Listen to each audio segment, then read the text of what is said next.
Alright, Scott, looks like we're trying to survive in this sci-fi experience of Chernobylite.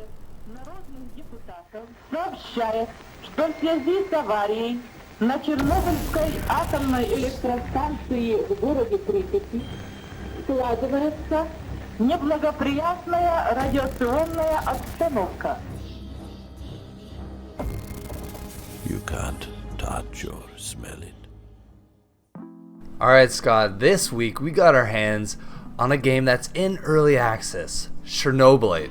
And to be fair, this game is a blend of a ton of genres to make in my opinion, a very good experience. You got survival, you got some horror, you got some base building, you got first person shooting and stealth.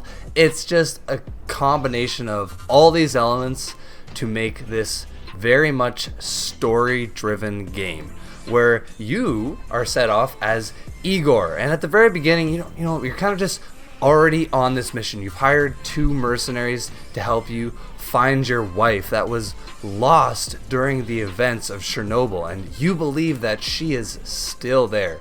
So, as your mission unfolds, of course it goes south. You end up leaving and barely escaping with one of the mercenaries, and from there you're at your base and you have the option to start this heist or the main mission of you trying to find your wife again, but ultimately you need to build up your base, find more companions, and that's where this game starts off, dude. Yes, there's a very big emphasis on building and growth and kind of establishing a bastion of units to forage through Pripyat with you, which is really interesting because you can kind of attack different objectives at the same time with the help of your companions. There's a lot of mission variety where you do have this main kind of quest, so to speak, in front of you. You're there for a reason to find your wife, but there's a lot of other contending with some units, some military units that are in the area, and getting enough resources to survive long enough to see your quest out. And that leaves you doing a lot of interesting things like raiding caravans and convoys for weapons, ammo, food, and the like. You have to explore and do a lot of irradiated areas, so you have to take precautions against that and craft a lot of things to reduce your radiation level, restore your health, and monitor your sanity, which is actually really interesting in this kind of a shooter because there's a lot of supernatural elements at work. It becomes obvious very early on that something extra dimensional perhaps is happening with this Pripyat in ruins. It's really hard to kind of see exactly what happened, but that's what you discover over the course of the game. You have a lot of interesting devices to use, one being the portal gun that you can use to get yourself out of a pinch, but it seems to feed on the energy of the Chernobylite itself, the title of the game, but also a unique element that you find in the environment scattered about. So there's a lot of things active in this game at the same time. You have a lot of kind of strategizing and building up your resources, a lot of survival aspect, but when it comes down to the actual action, a lot of times you're either stealthing through an area, really hoping not to be seen, or it breaks into a harder combat, directive, very brutal, and in my case, unforgiving kind of combat. Oh, man. But that's kind of the risk and the reward. It's a very unique charm to this game, and something that I've been really enjoying. How did you handle the different systems going on? Well, speaking about the combat, I actually really enjoyed it. I found myself, of course, stealthing as much as possible because as you're doing all these encounters and killing people, you're actually leveling yourself up, which is a huge aspect of this game, is the RPG. The companions that you find, they actually teach you skills with these skill points, which Some of them will just be increase your inventory size, or it'll be do more headshot damage, or something along those lines. It's just a nice addition to this game with all the other elements that are of course going on.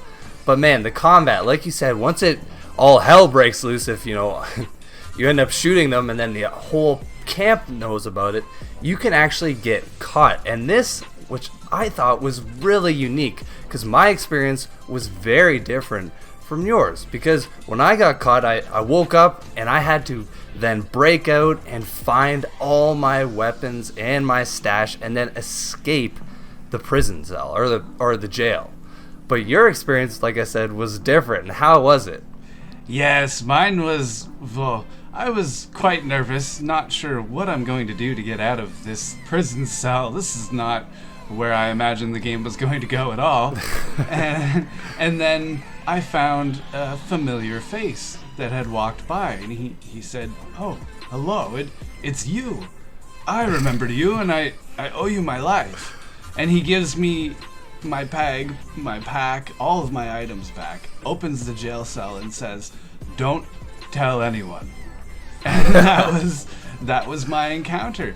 Now, I had kind of worked with this man before. I found him in a mission, several missions prior, and he actually was stuck in a wall. Now, without explaining too much of what was going on, he cried out for help. I found him just completely secondary to the objective of the mission, and I found a way to help him, to keep him alive, and he swore that he owes me his life. Now, I didn't get to recruit him quite like I was expecting. He didn't just join my camp, but he did become very important in a mission several missions later. Now, there's a lot of different kind of random encounters that happen like that. There's another man I saw getting arrested in a parking lot.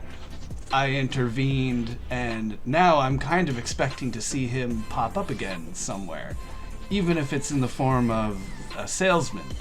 Because as you're exploring these wide open maps, you do find other scavengers that are willing to trade with you and barter, and it kind of increases this atmosphere. Может, ты его видел?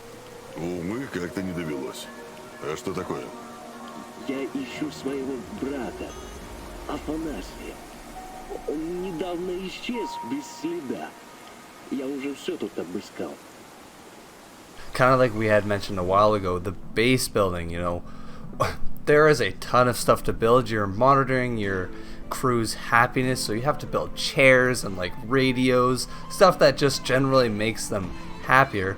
But you also have to build up your base so you can upgrade your weapons, upgrade your armor. You can actually get armor in this game. All this stuff you can craft, but they all require a different crafting station. So the base building aspect is a really big part, and in my opinion was pretty intuitive. Like it for the most part, a lot of games I could struggle with trying to like place items, but for the most part in this, it's like I could just put an item wherever I kind of wanted and can make my place look pretty cool.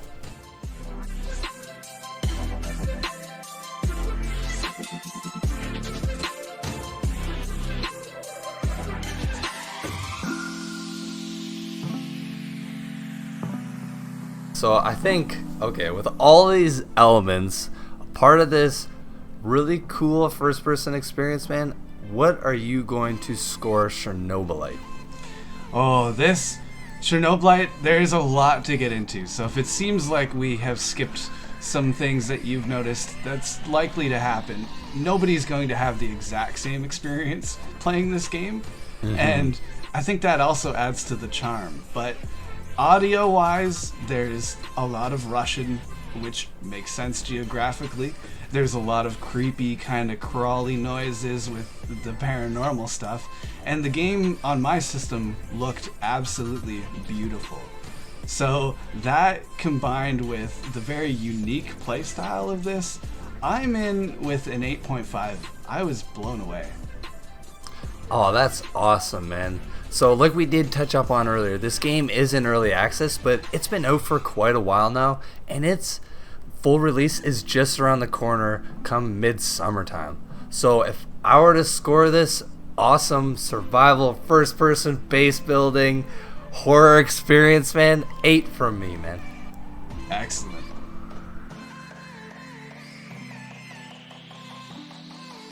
A masterful mix of subgenres that each lead to meaningful gameplay. A compelling storyline and side quests make for a mysterious and intense experience.